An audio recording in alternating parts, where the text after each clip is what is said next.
কাউকে অসম্মান করতে গেলে শিক্ষার দরকার পড়ে না, কিন্তু কাউকে সম্মান দিতে গেলে শিক্ষার দরকার হয়। আর সেটা হলো বাবা মায়ের দেওয়া শিক্ষা। আসসালামু আলাইকুম, আমি দিলারা হক সিলেট থেকে বলছি। বাংলাদেশি ব্লগার দিলারা চ্যানেলে স্বাগত জানাই। কাছে এবং দূরে, দেশে এবং দেশের বাহিরে যে যেখান থেকে আমার আজকের ভিডিওটি দেখছেন কিংবা দেখছেন না, আমি আশা করি সবাই আল্লাহর রহমতে ভালো আছেন। আলহামদুলিল্লাহ, আল্লাহর অশেষ মেহেরবানিতে আমরাও ভালো আছি। প্রতিদিনের মতো আবারও চলে এলাম নতুন আরেকটি ব্লগ ভিডিওর মধ্য দিয়ে।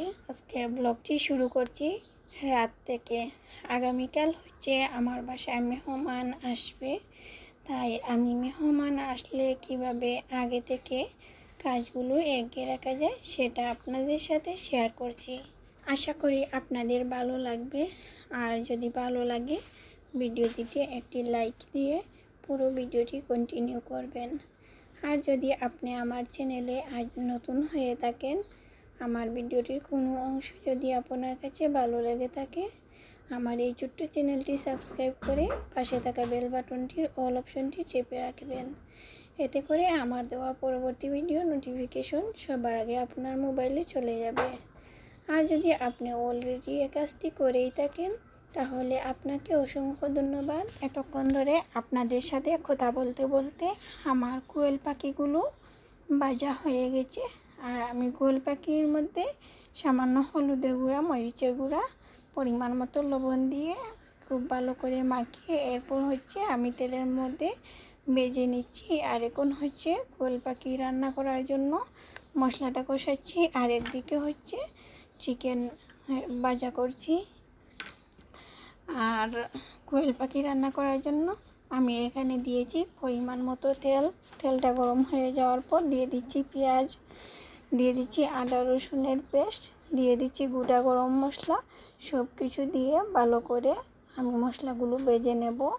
পেঁয়াজ আদা রসুন ভাজা হয়ে গেলে এর মধ্যে আমি সামান্য পানি দিয়ে সব ধরনের গুঁড়ো মশলা অ্যাড করব। গুঁড়ো মশলা দেওয়ার আগে সবসময় খেয়াল করতে হবে পানি কিছু অ্যাড করতে হবে, এতে করে বাটা মশলার মতো টেস্ট হবে, গুঁড়ো মশলাগুলো ফুটবে না। একদিকে চিকেন ভাজা হতে থাকুক আর একদিকে হচ্ছে কোয়েল পাখি রান্না করার জন্য আমি মশলাটা কষে নিচ্ছি। এদিক দিয়ে রান্নাটা হতে থাকুক। আর গত পর্বের দাদার উত্তরটি বলে দেই। গত পর্বের দাদাটি ছিল একটি মুরগি ডিম পারলো ইন্ডিয়া এবং বাংলাদেশের বর্ডারে। এখন ডিমটি হবে কার? তো দাদাটির সঠিক উত্তরটি ছিল ডিমটি হবে মুরগির। আর দাদার সঠিক উত্তরটি দিয়েছেন ঝর্ণাস ফ্যাশনেবল হাউসের প্রিয় ঝর্ণা আপু। ঝর্ণা আপু লিখেছেন, আসসালামু আলাইকুম আপু, রান্নার পাশাপাশি তোমার কথাগুলো শুনলাম। আসলে এখন জয়েন্ট ফ্যামিলি নেই বললেই চলে, সবাই কেন যেন একা একা থাকতে চায়। এই যে কথায় আছে না, টুনাটুনির সংসার। তো যাই হোক, গত পর্বে দাদার উত্তর শুনলাম। আর এ পর্বের দাদাটা ছিল ডিমটা কার, ইন্ডিয়ান না বাংলাদেশের? আসলে ডিমটা হয়েছে আমার মুরগির ডিম।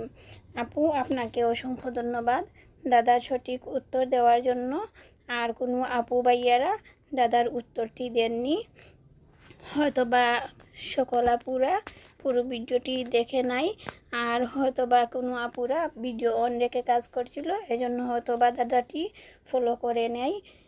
তো ঝর্ণা আপু, আপনাকে অসংখ্য ধন্যবাদ, পুরো ভিডিওটি শুরু থেকে শেষ পর্যন্ত দেখেছেন।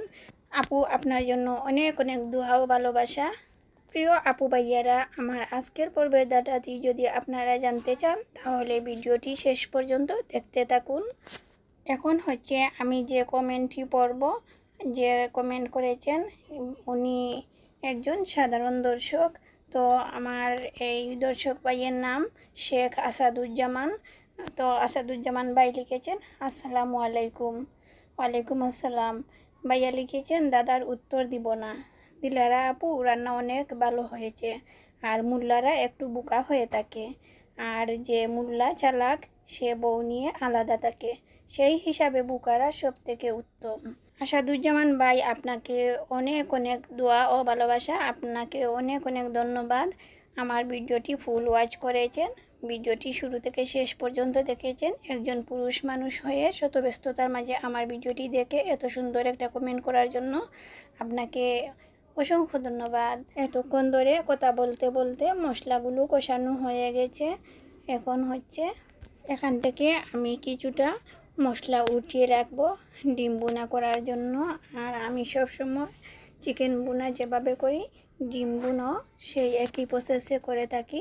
তো আমি যেহেতু চিকেন বোনা করব, ডিম বোনা করব, এতে করে আমি দুটি মশলা আলাদা আলাদা না করে একসাথেই আমি কষিয়ে নিলাম। আর ডিম বোনা করার যে মশলাগুলো সেটুকু আমি একটা ফ্রাই প্যানে তুলে রাখছি।